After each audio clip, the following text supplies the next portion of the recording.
Республики Дагестан при президенте Российской Федерации Хадимураду Абдулхаликову.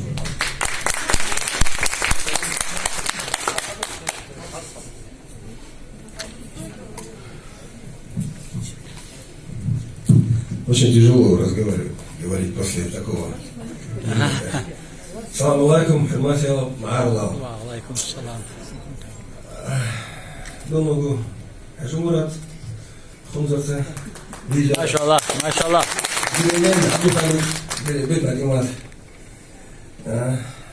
Нажу да один дида, Мару Матали Ватиляру. Ама Бисмикова, Кемна Бичула.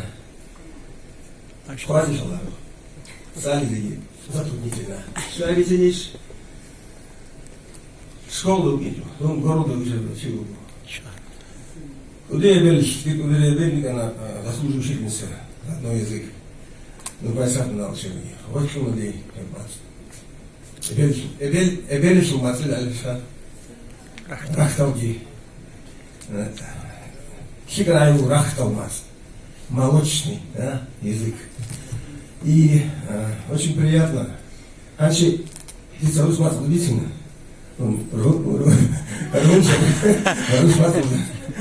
Ама шала практика у нас они кисы практически раньше жаха один дун разъел его нужно они дабихи. Вообще существует этика, прежде всего аварская, дагестанская, особенно у нас, когда есть хоть один человек, который не знает твоего языка, аварского в частности, мы говорим на русском, чтобы не обижать этого человека. И суалу всегда, жители границы, особенно среди молодых, я перехожу. Марам Бацари, хидас да гишани, ругишани салари чай. Ратани, херурожи. Кто не знает аварского языка, ничего постыдного нет, я сам подниму, я его плохо знаю. Вот есть среди нас люди, которые не знают аварского языка. И есть люди, которые говорят, что вот язык не знаешь, значит ты не аварец. Это не так. Если так, мы половина нашего населения аварского учебника, а мы этого сделать не можем. У меня 3 детей, 2 сына и дочери, и они не знают аварского. Ну, понимают немножко, не знают. К моему стыду, но это... И к тому же я их постоянно вожу в хунзах, постоянно. Я надоел им своим хунзахом, это их родина. Но тем не менее, когда они туда приезжают, не они учатся аварскому языку, а мои родственники все на русском, практикуют, что русский язык не получится. Сколько я не пытаюсь убедить, но это не получилось, они уже взрослые люди, и уже поздно. Поезд ушел, теперь на внуков надеюсь, которых еще нет у меня. И это большая проблема, и почему я вот попросил сегодня на сцену, я бы сидел с удовольствием, мне уезжать надо, я извиняюсь, и сразу в аэропорт, я улетаю в Махачкалу, в Фундах, на 2 дня и обратно. Вот, и нам большой салат. Вот, и понимаете, соболезнования, как без этого как у нас, мы же не можем. И понимаете, ведь проблема на самом деле не в том, что там нет книг. Особенно у нас в Москве вообще книги есть, все же есть. И радио, телевидение есть. И носители языка есть мы с вами. Проблема в том, что как-то окружение там, телевидение, социальная среда не дает. Я же, например, своей собственной семьи, зачем ссылаться на кого-то? Я говорю, у меня дети не знают. Это мне, я сам не знаю так, как следовало бы. По одной простой причине, что начального образования в школе, хотя бы начального, я в селе не получил. Так получилось, что я вырос в городе. И то, что я знаю, это благодаря моей бабушке. Но не у всех есть бабушки, со знанием языка. И даже если сам знаешь язык, с кем разговаривать, в семье бывает у нас смешанные браки и так далее, счастье это есть, это наша основа. И тоже не получается. И из этой ситуации надо как-то выходить. И этот выход вот эти ребята находят. Молодец, молодец. И не буду долго утомлять, потому что впереди огромная красивая программа. Я сам хочу чуть-чуть посмотреть, прежде чем уехать. Иншаллах. Вообще, аварцы это внешнее слово, нас так называют. Вообще мы мa'Allah. А слово мa'Arnasa, горцы. И вы знаете, вот хорошо было сказано, что столько людей в субботний день пришло. Я, честно говоря, думал, вот Магомед, мы общались с ним, я говорю, Магомед, наверное, человек 20-30 придет, наверное. Потому что знаю, что такое же мы проводим мероприятие здесь, кумыкской литературой, 20-30 человек, лезгинской литературой, ларской приходит. И это беда. Беда. Ну, нет информированности, даже при информированности люди заняты и так далее. Ну, хоть чуть-чуть прикоснуться к культуре, к языку нашему, это же большое счастье. Иначе мы даже русскими не станем. Мы не станем никогда русскими, ну, может, в пятом поколении. Да и задачи такой не стоит. Русский народ там достаточно, их много. А мы как бы рядом. Да, и последние, и не русскими, не аварцами. Поэтому то, что эти ребята делают сегодня первый раз, я думаю, это будет часто, надеюсь, очень. Иншаллах. Это огромное дело.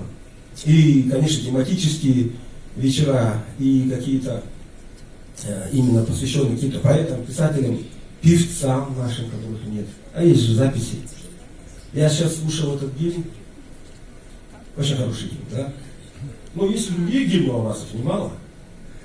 Но вот мне вот по сердцу, как человек старшего уже поколения, да, я сейчас напою только 2 строчки. Старшее поколение дрожи будет вспоминать этого человека, а младшее поколение даже и не знает, кто это. Есть такая песня, я не сильно хороший певец, но я все-таки ее спою. Один куплет, не куплет даже. Бичанте Махамад Шобалги уралги дукайне гила.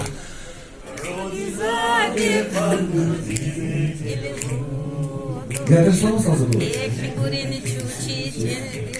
А поет кто? Такой Асадулай. Великий такой Асадулай, который молодые вообще не знают. У нас певцов.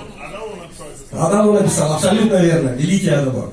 И вы понимаете, а ведь молодое поколение знает хороших арабских певцов, многих, которые поют на арабские мелодии, на русские мелодии, дынга-дынга-дынга. Ну, мы знаем, что это тоже нужно, это их, мы не можем им навязывать. Но они не знают, кто такой Даку. Великий Даку. Да. Не знают. Вот вам должность лежит. У меня вот у нас 3 братьев у отца, 3 пандура отцовских осталось. А вот он когда собирался, 3 пандура, вот, которые он возил с собой, ну, отец у меня разведчик был, там, и ездил по всему миру с этим пандуром. По всему миру возил. И там Нью-Йорк, там Лондон, там Ливан, Бейрут, Африка, все у него там расписано, этот пандур я себе оставил. А младшим братьям отдал те другие, которые не ездили с отцом. И вы знаете, вот такой культуры у меня уже нет, я уже вырос на западной культуре, хотя все песни и все литературу, естественно, Расул Гамзатов лично много раз видел, он дружил с моим отцом. Я его видел вот так, как он говорил на русском, на аварском. И отец мой прекрасно говорил, они садились там, все, Мухугин Баратович там и так далее, садились и подстригал на пандуре, и это мое детство, и у ваше тоже, наверное. А наши дети уже этого, я на пандуре уже никогда не включаю рок-н-ролл. Ну, хорошо, если включим, да, на Махаеву, да, это хорошо. Ой, какая песня хорошая. Ну да, Махаева звезда. Ну и ее можно было бы сюда пригласить, и она не откажется, я думаю. И сделаем ей уважение, ну, этого зала для нее мало, она собирает тысячный зал, но тем не менее. И в заключении выступления я хочу сказать, дорогие друзья, я возглавляю общественный совет по следствию Республики Дагестан в Москве. Много лет. Вот вчера мы проводили мероприятия, были прекрасно аварские песни, лакские, даргинские, все были песни. И погуляли просто до скорой голова болит. Но этого мало. Вот то, что это делают ребята, вот этого много. Потому что мы там не можем выделять, ну, все-таки это не этично, неправильно. Дагестан, это Дагестан, мы общий Дагестан. Но вот и они не выделяют. Но культуру, вот в этой мозаике красивой, дагестанской, культуру нашу общую, аварцы, а еще внутри аварцев какая мозаика? Наречия, языки. У меня есть большой мой друг, вот Сумалинец, он знает аварский язык, он учился в морской школе, там, естественно, лучше, чем я знаю. Но он еще знает и свой язык. А я попривычный с его детьми уже взрослыми разговариваю на аварском, они его не знают. Я говорю, что кто не знает? Так они разговаривают на родном наречии, да? Материнском, да? Не знаю. А они учились в Москве. Все. Ну хотя бы родной материнский язык у них есть. А у многих и этого нет. И это больно. Я уверен и желаю, чтобы... Да, кстати, вот курсы, хотел сказать. Были курсы у нас. Теперь курсов нет. Постпрессные курсы и так далее. Мы будем ставить перед постпрессом республики руководство, чтобы эти курсы как-то не только аварского языка, чтобы они возродились. Были там, вот школа Намус была, где вот эти курсы были. Но она вот ушла, это нету. Есть это? А ну, значит, у меня информацию стояла. Это хорошо, но их должно быть еще больше. Вот, куда могли бы прийти Я далек от мысли, что курсы дадут язык. Ну, вряд ли. Но хотя бы чувство языка, любви, уважения к родному языку у этих детей уже будет. И это немало. Салам алейкум вам всем, всего хорошего. Ва алейкум салам.